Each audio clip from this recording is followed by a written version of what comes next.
L'invité de RC Première. Encore mal connue en France, la justice restaurative offre une approche différente à la justice punitive. Cette méthode prend en considération les auteurs, les victimes, leurs proches, mais aussi la communauté. Bonjour Robert Carillo. Bonjour monsieur. Vous êtes le président de l'Institut français pour la justice restaurative. C'est une façon de faire qui interroge Robert Carillo, qui interpelle. La justice restaurative s'applique dans tous les cas, à toutes les infractions.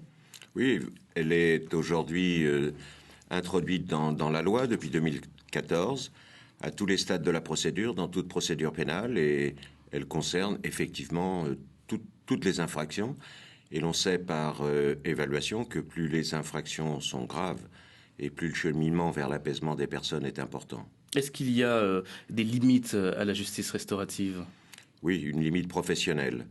À défaut d'avoir préparé les participants à l'occasion d'un protocole relativement rigoureux, le risque d'une revictimisation est très important. Ce qui explique aussi ma présence sur le Caillou, pour former la population calédonienne à cette forme de justice qui, encore une fois, n'est ni nouvelle, c'est une pratique ancestrale, ni indépendante. Elle est complémentaire de la justice pénale. C'est une pratique ancestrale, dites-vous. Elle date de combien de temps ? Depuis le début de notre humanité, il a fallu réguler les conflits. On dit que cette méthode est née il y a une dizaine d'années dans les pays anglo-saxons. Elle a été redécouverte, réinventée dans les années 70, principalement dans les pays anglo-saxons, mais depuis fin des années 70, début des années 80, elle est réinventée, si je puis dire, dans la plupart des pays occidentaux, et en France notamment. Vous savez qu'il y a des critiques tout de même sur cette justice restaurative. Il y a un psychothérapeute qui critiquait il y a quelques années sévèrement cette méthode quand elle était débattue lors du projet de loi. Alors lui, il dit que voilà, il a regardé une émission canadienne, puisque c'est une méthode qui effectivement s'applique au Canada. Il s'agissait d'une émission donc de télévision. On y voyait les parents d'un enfant assassiné sangloter dans les bras de l'assassin qui sanglotait aussi. Cet homme avait violé et assassiné leur petite fille. C'était une terrifiante confusion psychologique et émotionnelle, dit-il. Et puis il pose cette question: comment en est-on arrivé à un tel délabrement psychologique ? Alors je crois que ce psychothérapeute ne connaît pas du tout le protocole de la justice restaurative. C'est sans doute lui qui est pris par l'émotion intradisciplinaire qu'il caractérise, dans la mesure où tout le protocole est tout sauf thérapeutique. Et c'est justement parce que des psychothérapeutes, éventuellement comme lui, n'ont pas pu prendre en considération ce qui est de l'ordre de l'indicible, qui n'est dit à aucun intervenant. Et ces intervenants sont nombreux tout au long du parcours des uns et des autres. C'est parce que cet espace de parole libre, sans jugement, sécurisé au plan physique, sécurisé au plan psychique, va permettre aux intéressés, c'est eux qui le disent, et c'est évalué scientifiquement, de libérer ce qu'il y a au plus profond d'eux-mêmes, qu'ils n'ont pas pu libérer pendant le procès pénal, voire à l'occasion des prises en charge thérapeutiques, qui ont tout leur sens. Mais il faut que les choses soient bien claires. Le processus n'est pas thérapeutique. Il participe de ce que Rogers appelait l'empowerment, la possibilité de redonner aux personnes de s'exprimer librement sur tous leurs ressentis et leurs émotions. Et la justice restaurative ne va pas provoquer ces ébats auxquels il fait allusion. Il n'est pas question de pardon non plus. C'est trop intime.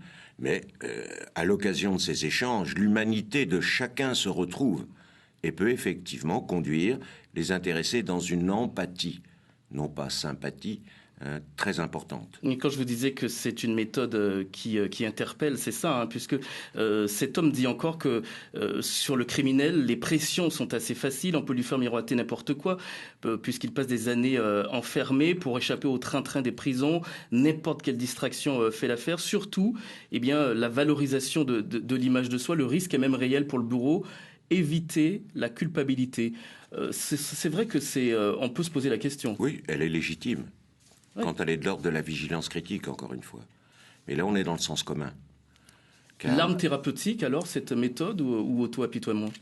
Pas du tout, c'est ni l'un ni l'autre. C'est enfin redonner aux personnes le pouvoir sur leur vie, leur permettre de libérer ce qui effectivement n'a pas pu être libéré ailleurs.